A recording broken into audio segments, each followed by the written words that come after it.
بسم الله الرحمن الرحيم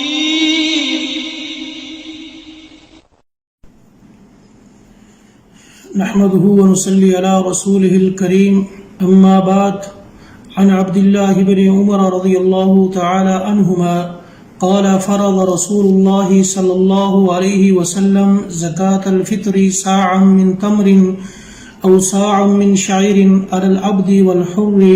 والذكر والأنثى والصغير والكبير من المسلمين متفق عليه۔ عبداللہ ابن عمر رضی اللہ تعالی عنہما بیان فرماتے ہیں رسول اللہ صلی اللہ علیہ وسلم نے صدقۃ الفطر کو فرض قرار دیا ہر مسلمان پر، چاہے وہ غلام ہو یا آزاد ہو، مرد ہو یا عورت ہو، بچہ ہو یا بڑا ہو، کس چیز سے؟ ایک سا کھجور سے یا جو سے۔ اور اسی طرح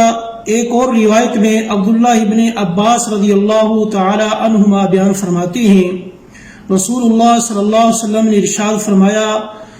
فرض رسول اللہ صلی اللہ علیہ وسلم زکاة الفطر طہرۃ للصائم من اللغو والرفث وطعمۃ للمساکین، رواہ ابو داؤد۔ عبداللہ ابن عباس رضی اللہ تعالی عنہما بیان فرماتے ہیں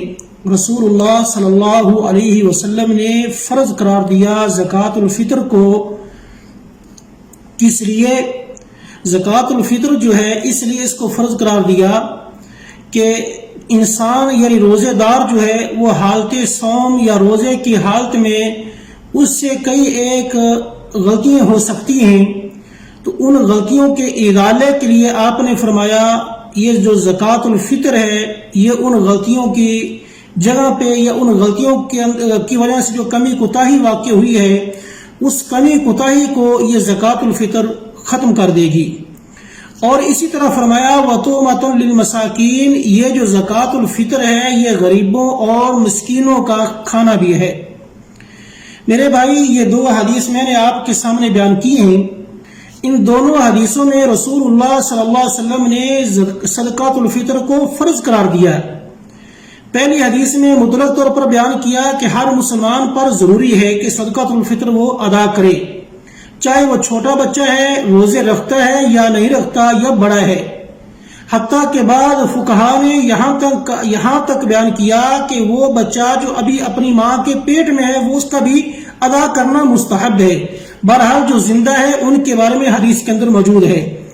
دوسری حدیث میں یہ بیان فرمایا کہ جو روزے دار ہیں حالت روزے میں یا روزے کی حالت میں ان سے کوئی کمی کوتاہی یا کوئی کمی پیشی واقع ہو سکتی ہے، تو اس کمی پیشی کو ختم کرنے کے لیے یہ صدقۃ الفطر فرض قرار دیا گیا۔ اور دوسری بات یہ کہ یہ غریبوں اور مسکینوں کا کھانا بھی ہے کہ غریب اور مسکین جو ہیں وہ بھی عید کے دن کسی کے سامنے ہاتھ نہ پھیلائیں بلکہ اپنے گھر میں خود کھانا تیار کریں۔ اور اس کے علاوہ اور بھی کئی ایک احادیث موجود ہیں۔ اب یہاں چند ایک سوالات ہیں جو صدقۃ الفطر کے متعلق ہیں۔ سب سے پہلا سوال یہ ہے کہ صدقۃ الفطر جو ہے کیا جو حدیث کے اندر جن اجناس کا ذکر ہے بس انہیں سے ادا کرنا ہے یا کسی اور سے بھی ادا کیا جا سکتا ہے؟ میرے بھائی یہ جو حدیث کے اندر جن چیزوں کا نام لیا گیا یہ اس وقت عمومی طور پر مطلق طور پر یہ مدینہ کے اندر موجود تھی اور نبی صلی اللہ علیہ وسلم نے ان کا ذکر کیا، لیکن غرض وہ ممالک جن میں جو بھی ان کی غذا ہے، مثلا بعض ایسے ممالک ہیں جہاں مچھلی کی غذا زیادہ ہے اور حدیث میں مچھلی کا ذکر نہیں ہے، تو بہرحال ہر ملک جو ہے ہر علاقے والے وہ اپنی غذا کے مطابق صدقۃ الفطر کو ادا کریں گے۔ اور کتنا ادا کرنا؟ ایک سا، اس کی مقدار کتنی؟ تقریباً 2.5 کلو، اور بعض نے 2.25 کلو کے مترادف قرار دیا ہے۔ اور ابن باز رحمہ اللہ نے کہا کہ شک سے بچنے کے لیے موجودہ دور میں تقریباً 3 کلو تک بنتا ہے۔ بہرحال زیادہ کیا جائے گا تو وہ انسان کا اس کے لیے عام صدقہ بن جائے گا، یعنی اس کے لیے فائدہ بھی ہو جائے گا، لیکن جو فرض ہے جس کے اوپر جمہور علماء کا موقف ہے وہ یہ ہے تقریباً 2.5 کلو، 2.25 کلو کے قریب ہے، تقریباً 2.5 کلو، اتنا ہر ایک فرد کی طرف سے ادا کیا جائے گا۔ دوسرا سوال یہ ہے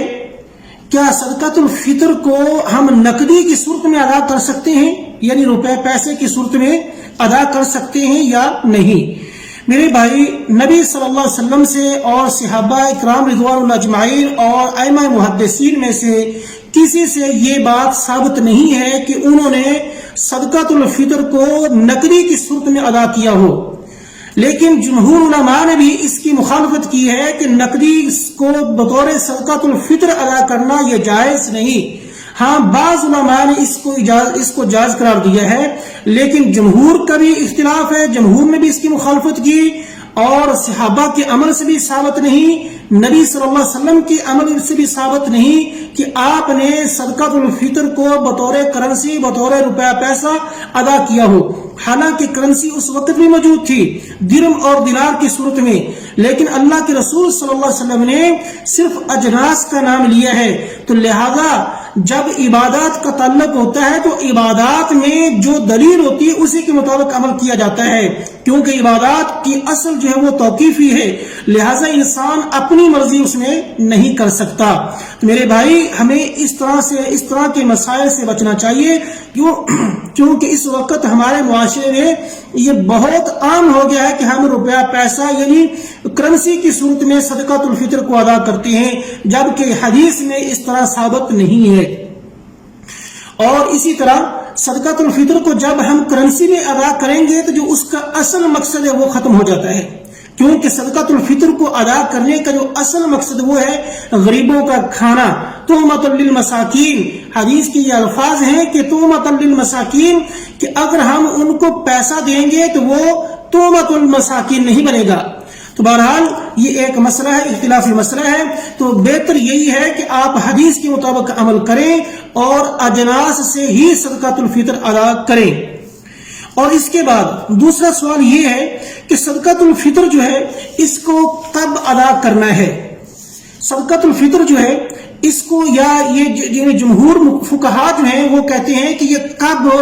واجب ہو جاتا ہے؟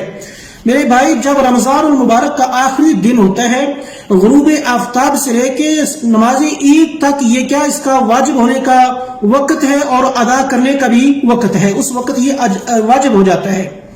لیکن صحابہ اکرام رضوان اللہ علیہم اجمعین سے ثابت ہے، جیسا کہ صحیح بخاری کی بھی حدیث ہے کہ صحابہ اکرام رضوان اللہ علیہم اجمعین بیان فرماتے ہیں کہ کانوا یؤتون قبل الفطر بیوم او یومین۔ حدیث میں نبی صلی اللہ علیہ وسلم نے جو الفاظ بیان کیے وہ یہ ہے کہ غروب آفتاب یعنی جب رمضان کا آخری روزہ ختم ہو جائے، سورج غروب ہو جائے، اس وقت سے لے کے نماز عید تک یہ جو ہے یہ وقت ہے کس کا؟ صدقۃ الفطر کو ادا کرنے کا۔ لیکن صحابہ اکرام رضوان اللہ علیہم اجمعین کہتے ہیں کہ ہم اس وقت ادا کرتے تھے جب رمضان کا ایک دن باقی رہ جاتا یا 2 دن باقی ہوتے، اس وقت سے لے کے نماز عید تک ہم صدقۃ الفطر کو ادا کرتے تھے۔ لیکن بعض ایسے لوگ ہیں اس وقت ہمارے معاشرے میں جو جیسے 20 رمضان المبارک ختم ہوتا ہے تو 20 رمضان کے بعد وہ صدقۃ الفطر دینا شروع کر دیتے ہیں، تو یہ جائز نہیں ہے۔ اس طرح یہ صدقۃ الفطر جو ہے ادا کرنا جائز نہیں۔ جو انسان، اور اس کے بعد ایک اور سوال یہ بھی پیدا ہوتا ہے کہ جو انسان صدقۃ الفطر کو اس کے وقت میں ادا نہ کرے گا یا جو ادا کرتا ہے ان کے بارے میں کیا ہے؟ صحیح حدیث ہے، حضرت عبداللہ ابن عباس رضی اللہ تعالی عنہما بیان فرماتے ہیں کہ نبی صلی اللہ علیہ وسلم نے ارشاد فرمایا، من اداها قبل الصلاة فهي زکاة مقبولة ومن اداها بعد الصلاة فهي صدقة من الصدقات۔ آپ صلی اللہ علیہ وسلم حضرت عبداللہ ابن عباس رضی اللہ تعالی عنہما بیان فرماتے ہیں کہ جس انسان نے نماز عید سے پہلے صدقۃ الفطر کو ادا کر دیا تو یہ اس کے لیے یعنی صدقہ مقبولہ ہے۔ جو انسان نماز عید سے پہلے ادا نہیں کرے گا، جان بوجھ کے اس نے ادا نہیں کیا، اپنی سستی کی بنا پہ اور اپنی کاہلی کی بنا پہ اس نے ادا نہ کیا، تو یہ ایک عام صدقہ ہوگا، اگر وہ دیتا ہے تو اس کا صدقۃ الفطر ضائع ہو جائے گا۔ یہاں ایک اور سوال یہ بھی پیدا ہوتا ہے، ایک انسان ہے، اس نے صدقۃ الفطر ادا کرنا ہے، اس کو یاد تھا، لیکن صدقۃ الفطر کے عید کی نماز سے پہلے اس کو یاد بھول گیا، اس کو یاد نہیں آیا، تو اب اس کے بارے میں کیا حکم ہے؟ اس کے بارے میں یہ ہے کہ وہ جیسے اس کو یاد آ جائے تو وہ فوراً اپنا صدقۃ الفطر ادا کرے، انشاءاللہ اس کا صدقۃ الفطر مقبول ہوگا۔ اللہ رب العالمین سے دعا ہے اللہ تعالیٰ قرآن و سنت کے مطابق عمل کرنے کی توفیق عطا فرمائے۔ آخر دعوانا الحمدللہ رب العالمین۔